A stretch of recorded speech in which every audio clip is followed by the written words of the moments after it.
একদম চুপ থাকবে সবাই কিন্তু। বিসমিল্লাহির রহমানির রহিম। আমি 12ই ডিসেম্বর 2024-এ খালিশপুর থানা বিএনপির সম্মেলনে আমি সভাপতি প্রার্থী হিসেবে ঘোষণা করেছি। আমাদের নির্বাচনী তফসিল এখনো ঘোষণা হয় নাই।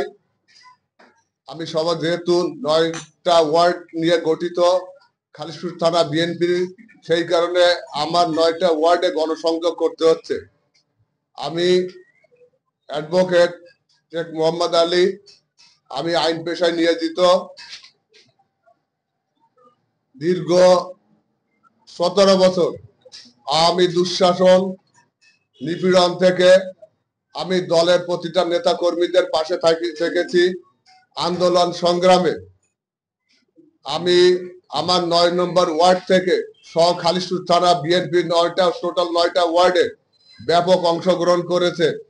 খুলনা মহানগর এবং কেন্দ্রীয় থানা ওয়ার্ড পর্যায়ে প্রত্যেকটা প্রোগ্রাম আমরা সফল করেছি।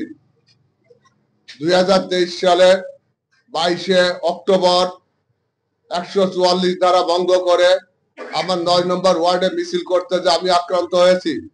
সেখানে আমার তখনকার সাধারণ সম্পাদক সহ সাবেক সাধারণ সম্পাদক আক্রান্ত হয়েছে আওয়ামী লীগের গুন্ডা বাহিনীর দ্বারা।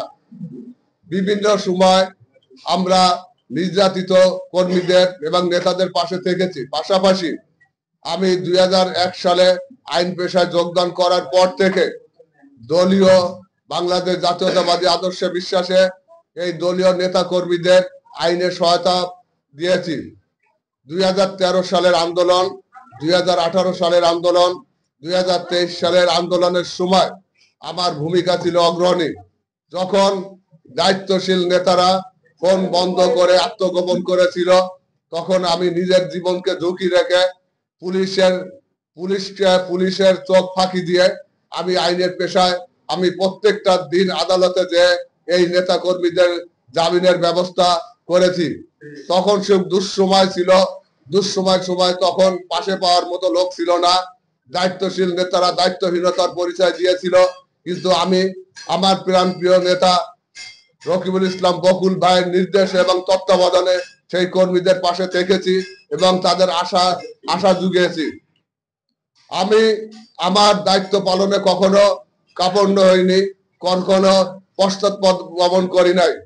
আমার প্রত্যেকটা আন্দোলন যেমন সফল ছিল, তেমন আমার আদালত পড়ায় আমার বিচরণ ছিল অপ্রতিরোধ্য। আমি বিএনপির রাজনীতি করার কারণে, বিএনপির আইনজীবী হওয়ার কারণে আমি পেশায় আমি বিভিন্ন সমস্যায় পতিত হয়েছি। তারপরও এই জাতীয়তাবাদী আদর্শে বিশ্বাসী ভাই বোনদের কাছ থেকে আমি দূরে সরে যাই নাই। এই নির্বাচনে আমি যখন গণসংযোগ শুরু করেছি, এই আমার 9টা ওয়ার্ডে খালিশপুর থানা বিএনপির নেতা কর্মী ভাই বোনেরা আমার পাশে থেকে আমাকে উৎসাহ জুগিয়েছে। তারা বলেছে আপনি এই নির্বাচনে প্রতিদ্বন্দ্বিতা করবেন। আপনাকে যেমন পেয়েছি, আমরা যেমন আন্দোলন সংগ্রামের সময় যখন নেতারা আত্মগোপন করেছিল, তখন আপনি আমাদের আশা জুগিয়েছেন এবং তার প্রতিদান আমরা দিতে চাই আপনাকে ব্যালটের মাধ্যমে। আমি প্রার্থী হিসেবে শুধু ঘোষণা করি নাই, আমরা সকলে মুখে মুখে বলি শিক্ষা জাতির মেরুদণ্ড, শিক্ষিত লোকদের অগ্রসর হতে হবে।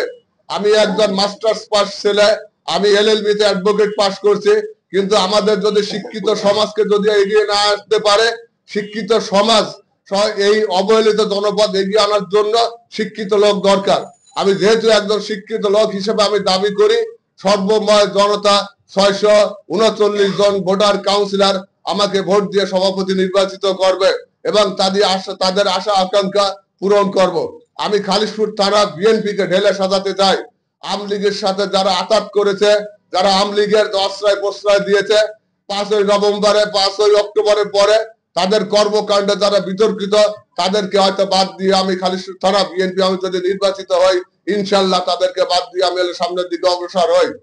আমার প্রাণপ্রিয় ভাই বোনেরা এবং সংগঠনের নেতা কর্মীরা তাদের অক্লান্ত পরিশ্রম করছে আমার জন্য, তাদেরকে আমি ধন্যবাদ দিতে চাই। আমি তাদের পাশে থাকতে চাই এবং তারা ব্যালটের মাধ্যমে আমাকে তার প্রতিদান দেবে বলে আমার আশাবাদ ব্যক্ত করেছে। যার কারণে আমি এখনো প্রার্থী আমি বিচরণ করেছি তাদের মধ্যে, সকাল সন্ধ্যা রাত তাদের কাছে চলে যাচ্ছি এবং আশানুর ফল পাচ্ছে। ইনশাআল্লাহ আল্লাহর রহমতে আমাদের বিজয় হবেই। বাংলাদেশ, আমি ধন্যবাদ দিতে চাই 31 দফার রূপকার, রাষ্ট্র সংস্কারের রূপকার আমাদের দেশ নায়ক তারেক রহমানকে। আমরা শহীদ জিয়ার আদর্শকে বাস্তবায়ন করতে চাই। আমরা ম্যাডাম খালেদা জিয়ার আদর্শকে ধারণ করে দেশকে সামনের দিকে নিতে চাই।